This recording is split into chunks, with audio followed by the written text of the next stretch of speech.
Hello, this is Matt from Ace Appliance in Toledo, Ohio. Welcome back to another in-home diagnostic video brought to you by ApplianceVideo.com.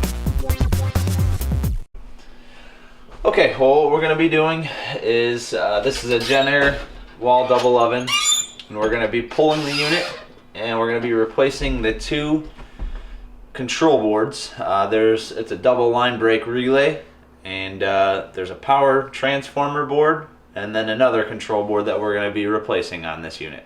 Okay, now to pull this unit, we're going to have some screws. You got one here, one right there that are going to mount it into the cabinet. On the underside, we've got one here, one right there, and there's also two screws that are kind of hidden underneath this trim piece. And we've also got two screws all the way down at the bottom, and they're actually anchoring it to the cabinet. So we have to remove those, and then the unit will slide out. We do have enough room on the power cord to where we can pull it out and set it on the ground. You always want to check that as you're pulling it out. Pull it really slowly, kind of tilt it forward, make sure you're going to have enough slack. Gas oven, same difference. You always want to check the gas line, make sure you're going to be able to get clearance. Otherwise you'd have to set a little table or something here to get it out. Okay, before we do anything else or go any further, we're just going to kill the power. It's going to be a double throw breaker. Alright, we're going to go ahead and start removing the mounting screws.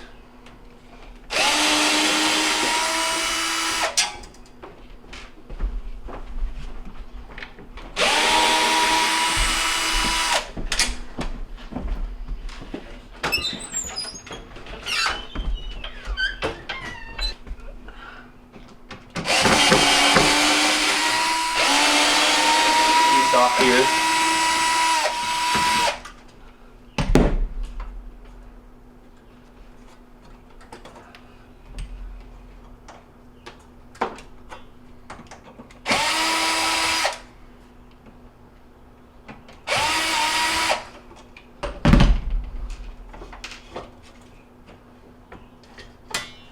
And we got two wires that are going to our light switch. We're going to disconnect.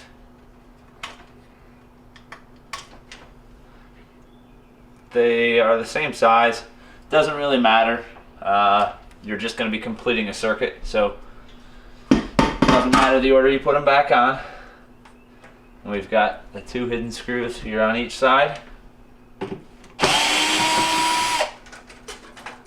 trim pieces are going to come off here.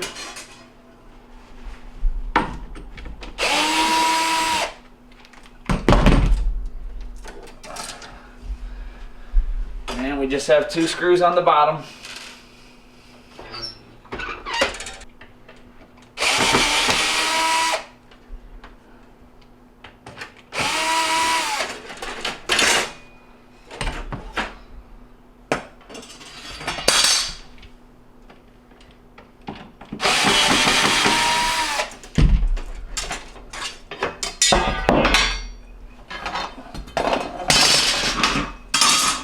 Now the oven should slide straight out. Okay, definitely want to have two guys to do this here. Easiest way is to kind of open up the lower oven, grab underneath, lift up a little bit, and slide out. Okay, keep going just a little bit. Alright, I'll get under it. Good?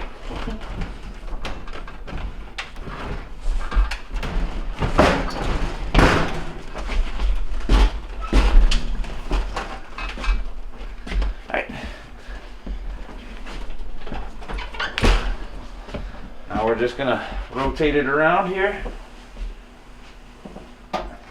Now we're gonna be taking the top panel off here. The control boards are gonna mount right up in the far right hand corner. Okay, we're gonna go ahead and remove this top panel here.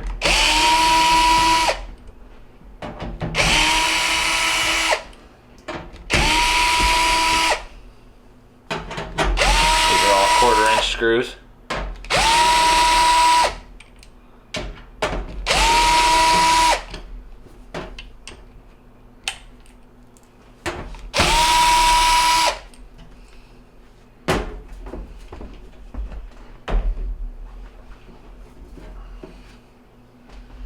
That gives us access to the cavity there. Well, whenever you're replacing a control board, you want to make sure you get all the wiring right. Usually if you've got enough slack on your wires, you can kind of just go one at a time and transfer them over to your new board, which is what we're going to attempt to do. But sometimes you got wires that are too short to reach and you run into some issues. So it's always a good idea to grab a couple pictures of your wiring. Maybe even draw yourself a little diagram of the colors. And that way if you do have a wire that falls off somewhere or something, you'll be able to more or less get it straightened out. Okay, what we're going to do here is we're going to remove this control board, kind of get it out of its mounting position, so we can try to place the new board in the slots. Just got to take a pair of needle nose pliers here and depress the little mounting tabs, slide it forward.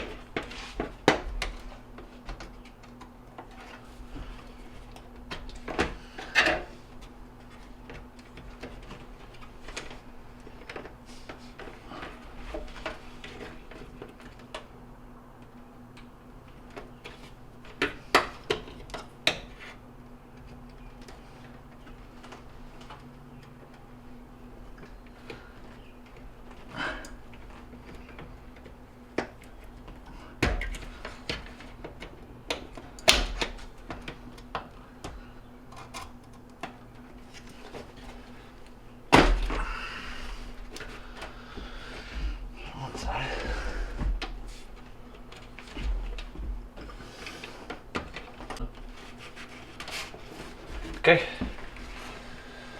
it's a little tough to get to all the tabs, but you can kind of see them there all along the side.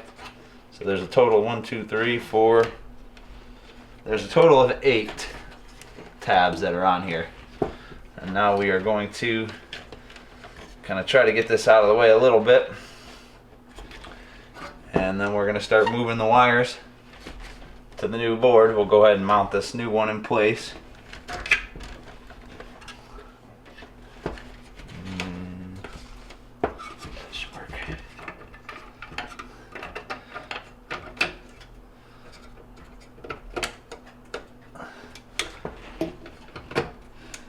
Just kind of snap it in there.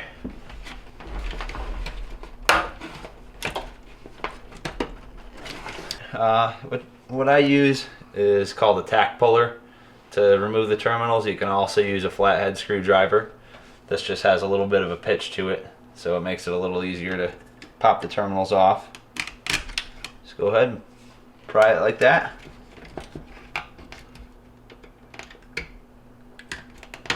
Hook your new wire up, or hook your wire up to the new board. This one's piggybacked here, so you'll do both 2 at a time on this one. One, upper and lower.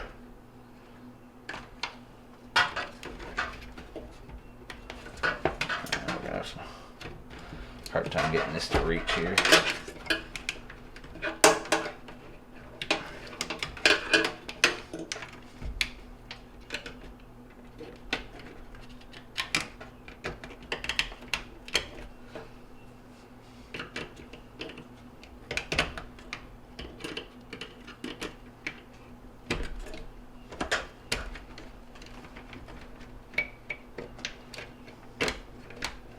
Well, what we are going to run into here is the wires really aren't long enough to go wire for wire. So I'm going to go ahead and take these wires back off. Just mark them down on a piece of paper, the order that you're going to have them in. I'm just going to remember purple, red, red, yellow.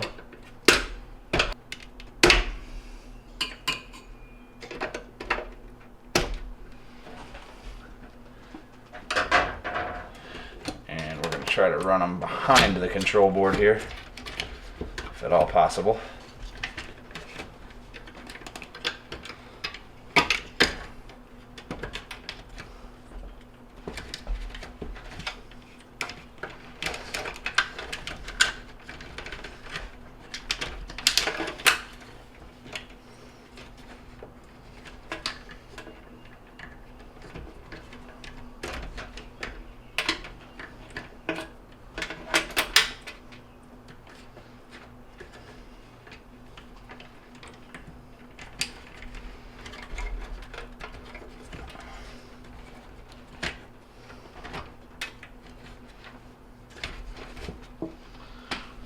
our reds aren't going to reach, so we're going to just go ahead and get the purple and the yellow connected, because the red wire is actually kind of piggybacked all along the board on the other side. So we'll go get the purple and the yellow in here, and we're going to go ahead and start removing the red wire, which the red is just, when you look at it, starts at the top and goes every other terminal for the top 3 here. So we'll go ahead and just pull the red wire only off. So we are just pulling off just the red wire only here. Okay, well, we basically came to the consensus that there's going to be no way that we're going to be able to do this without removing all the wires. Ideally, I like to go wire for wire, but there's just not enough room inside this cavity here with the wiring. So we just paused the camera and took note of, we just noted like there's different lettering on the board. You got your L2 CV, L2 DRLK, and just kind of made a note with the color of wire that's going to go to that. So now that we have our little diagram there, we're just going to go ahead and remove all the terminals to this board.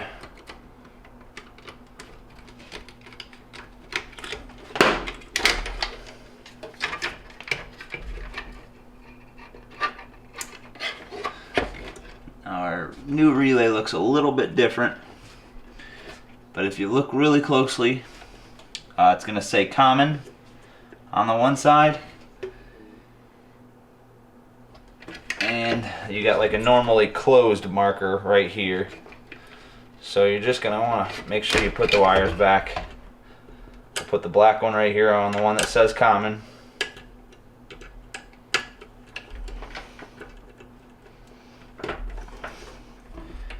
And the orange. And we've got our old board disconnected. Get that out of the way, and just going to reconnect all of our wires. Okay, well, we're going to go ahead and start with this red wire. This is the one that was kind of giving us all the issues.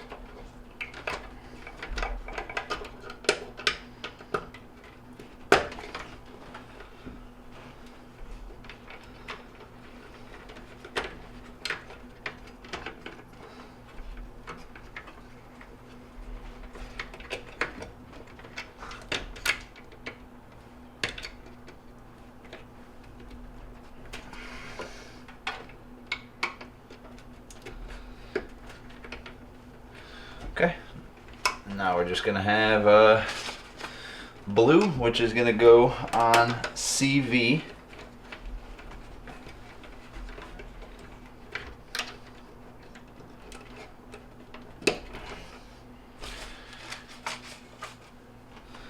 We've got our gray wire.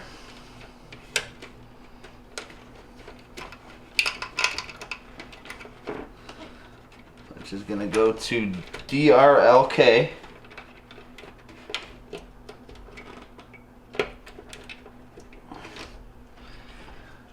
We've got our brown wire, which is gonna go to OR.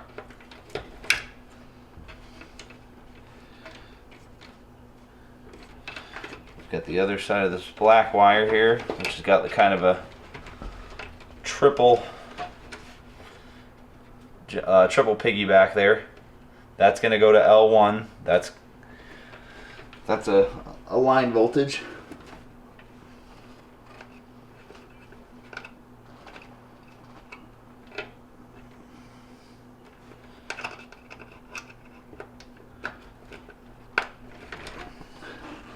We've got our white wire, which is also another piggybacked unit, which is going to go to neutral.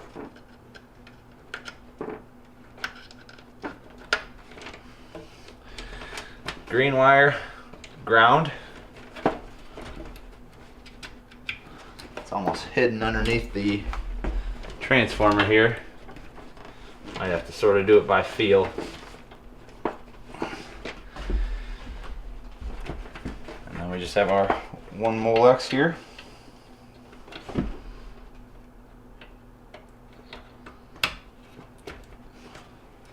Which that's gonna be what ties this into the display board up front, which gives the signals back to the relay board to let it know when to open and close relays. And that, I'm gonna make sure that it's all mounted, none of those tabs are loose, and that's gonna take care of the replacement of the relay board there. And we're gonna do the secondary relay over here next. Okay, on this one, we're gonna go ahead, just get this connector out of the way first. It just pulls right off. You see we've got 1, 2, 4 tabs that I can see that hold this board in place. We're gonna go ahead and take those off.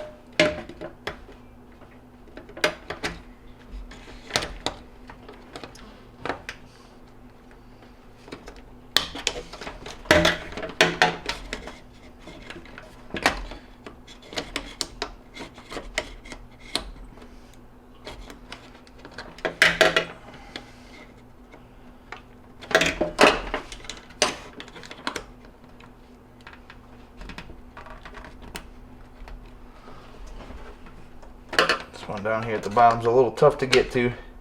I'm going to try using my flathead screwdriver to depress the tabs on it and wiggle it out.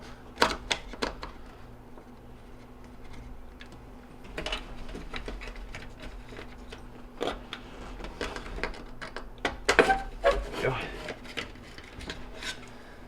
Okay, now we're going to go ahead and we'll try to do this one wire by wire. It looks like we got a little more slack, a little more wiggle room here.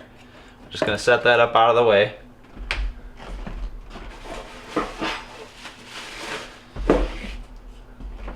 Gonna grab our new board and make sure we're gonna mount it in the same way with the old one was.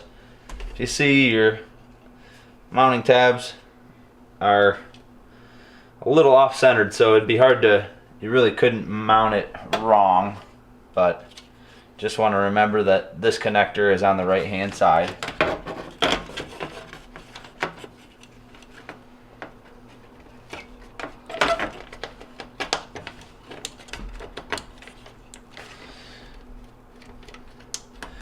Make sure it's locked into place there.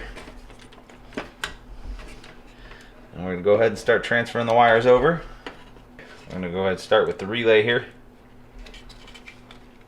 Black wire is going to go to the common. It's the one that runs parallel.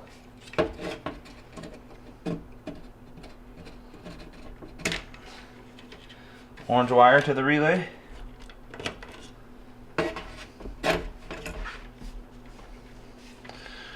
Now we got the yellow, which is going to go to BA at the bottom.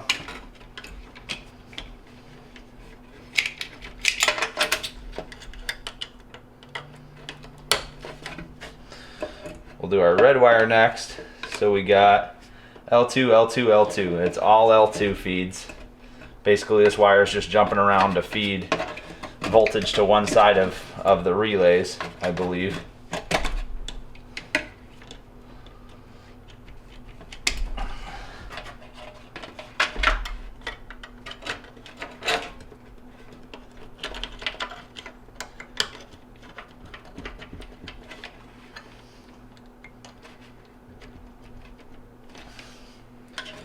Got our purple, which is going to go to BR. Gray, which is going to go to DRLK.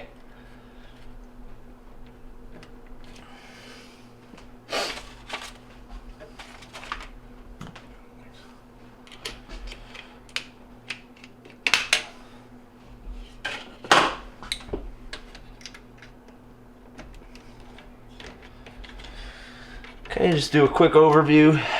Make sure all your wires are connected on both boards. Make sure the boards are locked in place. Make sure you don't have any loose wires. You didn't tug anything else loose anywhere in the cabinet. And then you got your one Molex connector right here. You're going to go ahead and hook back in.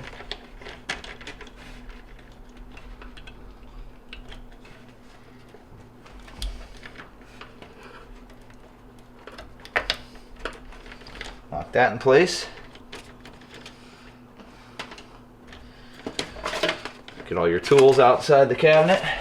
Okay, well, what we have here, we're just trying to troubleshoot for a no bake on the upper oven. And what you've got is there's a high limit thermostat here, which will blow on occasion. Sometimes it happens during a self clean if it overheats. This is kind of a safety mechanism. Also, if like the bake element relay would be to stick or anything like that, it's going to pop this fuse. So to test this, if this fuse does blow, it would eliminate bake and broil. The upper oven would not do anything. There's another one of these fuses in between the cabinets for the lower oven. Okay, well, we got both of our wires off. Just going to check it with the meter. The meter did bounce. It is just basically a closed circuit, which is an indicator that our high limit thermostat is good. You should have a closed circuit. If it reads open, you're going to want to replace it.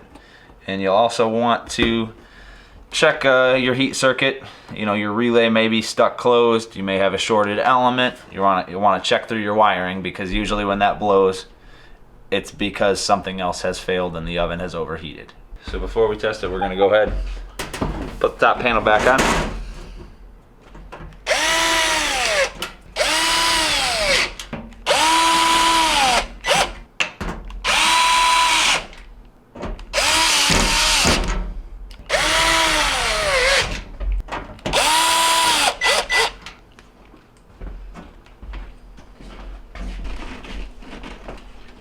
Ready? 1, 2.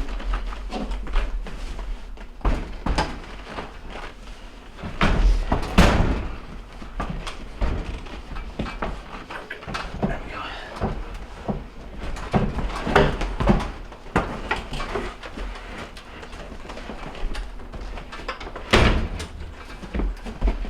And it should sit pretty well flush.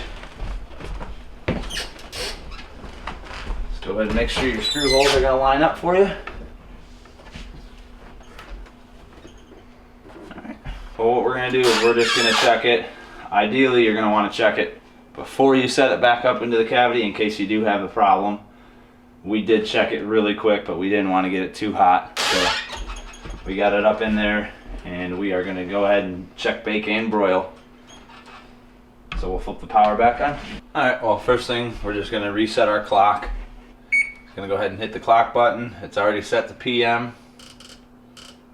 Turn the knob. It's 2:18 right now. And we're gonna go ahead, we'll check the upper oven. We'll check bake first. Go ahead and set that 350 would be fine. And you can depress the light switch. You hear the relays clicking. Okay, now we can see the element's got a good glow to it, so we know it is operating properly. This particular oven, during the preheat, it alternates back and forth between the bake and the broil, so you will see the bake element sort of start to glow a bright red, then fade back down. That is normal operation. We've confirmed operation of the bake element. I'm just going to go ahead and cancel it and just do broil only, set it to high.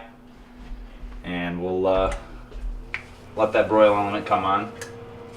Alright, as you can see, we've got a good glow from the broil element, so we know bake and broil are operating properly. Go ahead and cancel it, put our trim back on and mounting screws, and we are done. Alright, well, what we're going to do, we're going to start from the middle here. And we've got our longer screws that you're going to want to start with to make sure you get it. This one's going to kind of have to be lifted up a little bit when it gets screwed in. Take your trim piece,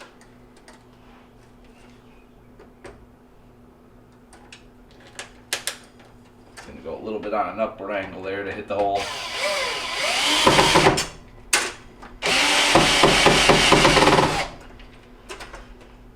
These screws have been taken in and out quite a few different times, so they're a little bit stripped out.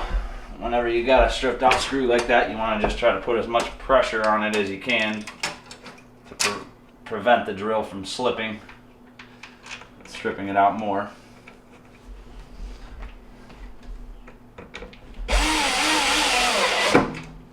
Leave those a little bit loose, that way you still have some wiggle room for your panels.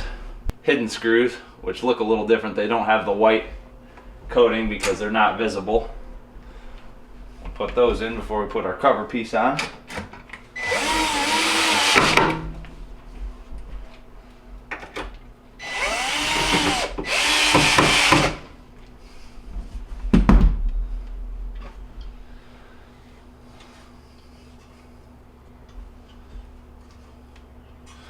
Got our light switch, hook your 2 wires up. Again, it doesn't make a difference the order. You're just completing a circuit.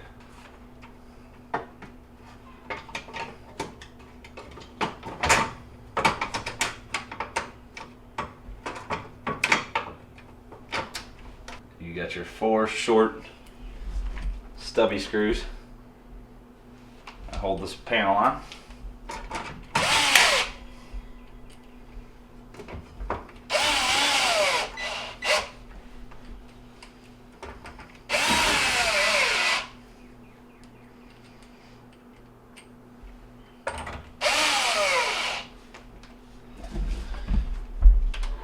While we're down here, we're going to go ahead and put the bottom trim panel back on. It's going to mount up just like this.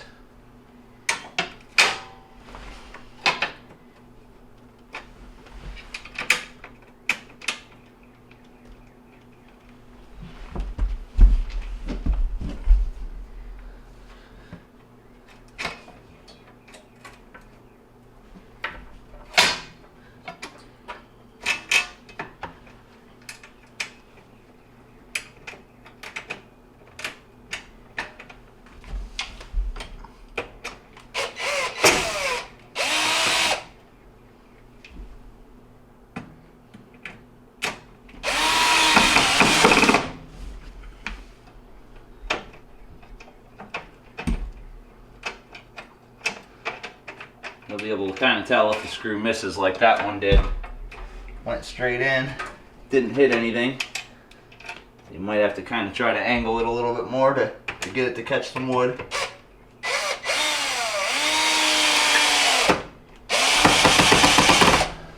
There we go.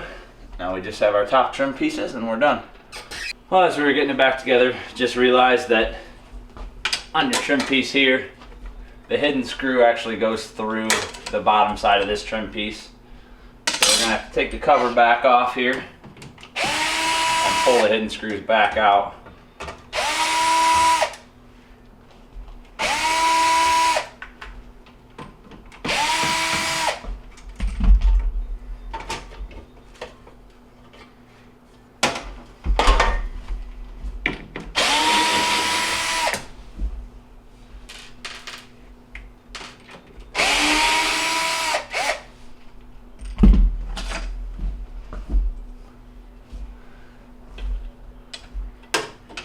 And get it in there.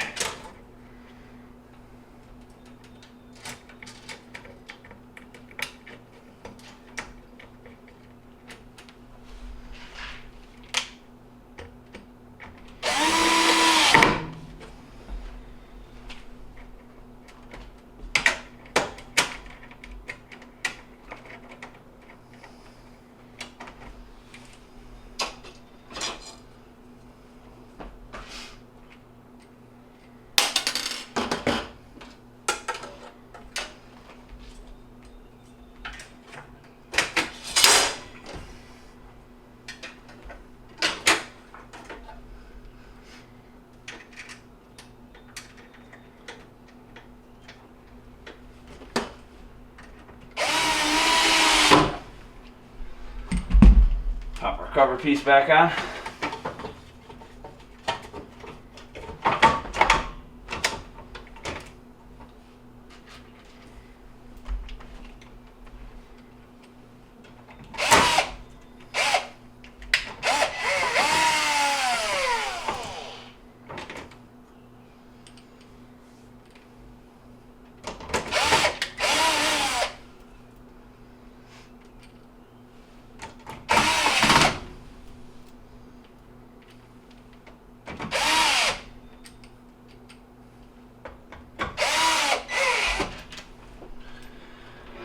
we can put our 2 screws in the top.